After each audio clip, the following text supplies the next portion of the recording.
যদি থাকে নদীর অবস্থা, তাহলে তরমুজ চাষ সহ অন্যান্য চাষাবাদ কিভাবে সম্ভব?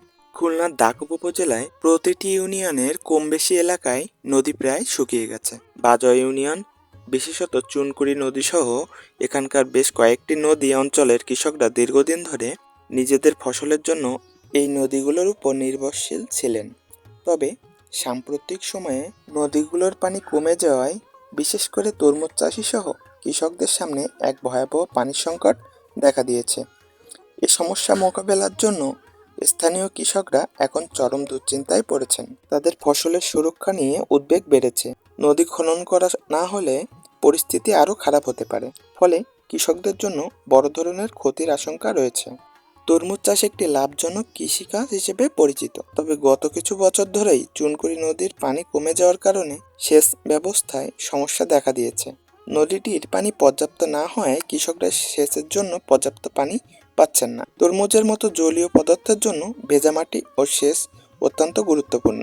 পানি সংকটের কারণে চাষিরা তাদের ফসলের উন্নত গুণগত মান নিশ্চিত করতে পারছে না, যার ফলে ফসলের উৎপাদন কমে যেতে পারে। কৃষকরা মনে করেন চুনকুড়ি নদী খনন করলে পানির সরবরাহ বৃদ্ধি পাবে এবং সেচের সমস্যাগুলি সমাধান হবে। নদী খনন করলে এটি এলাকায় জল প্রবাহ পুনরুস্থাপন করবে এবং কৃষকদের জন্য আরও বেশি সেচের সুযোগ সৃষ্টি করবে। এমনকি নদী খনন করলে পুরো এলাকার পরিবেশগত পরিস্থিতি ভালো হবে, কারণ এটি জলস্তর বৃদ্ধি, সেচ ব্যবস্থা উন্নতি এবং কৃষি ফসলের ফলন বাড়াতে সাহায্য করবে। আর অপরদিকে বলা যায়, গ্রীষ্মকালে পানির সংকট আরও প্রকট হয়, আর তার কারণে কৃষকদের জীবিকা এবং তাদের পরিবারের জন্য এটি একটি বড় হুমকি হয়ে দাঁড়িয়েছে। কৃষকরা এখন চিন্তিত, কারণ পানির ব্যবস্থা না থাকে তবে তাদের পণ্য ভালোভাবে বিক্রয় করা সম্ভব হবে না, ফসল নষ্ট হতে পারে। এর ফলে তারা আর্থিকভাবে ব্যাপক ক্ষতির সম্মুখীন হবেন। অনেক কৃষক তাদের ঋণ পরিশোধের সমস্যায় পড়বেন। গ্রামের অর্থনৈতিক পরিস্থিতি আরও খারাপ হতে পারে।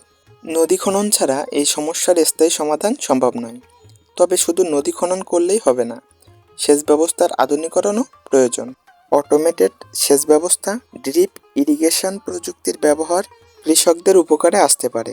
পাশাপাশি সরকার যদি পানি সরবরাহ নিশ্চিত করতে স্থানীয় কৃষকদের জন্য সহায়তা দেয়, তবে তারা আরও উন্নত ফসল পেতে সক্ষম হবে। সরকারের উচিত দ্রুত পদক্ষেপ গ্রহণ করে নদী খনন এবং সেচ ব্যবস্থার উন্নতির জন্য কার্যকর ব্যবস্থা নেওয়া, যাতে কৃষকরা তাদের ফসলের উৎপাদন সঠিকভাবে করতে পারে এবং দীর্ঘমেয়াদী ক্ষতি থেকে রক্ষা পান। আর এই সকল সমস্যার সমাধানে আপনাদের মুখে নয়, কাজে করে দেখাতে হবে একসাথে। আর এই সকল বিষয়ে আপনাদের বিবেচনায় রেখে আমি নিবেদন রায় শেষ করছি আজকের এই ভিডিওটি। ভালো থাকতে কিন্তু একদম ভুলবেন না। দেখা হচ্ছে আবার নতুন কোনো ভিডিওতে।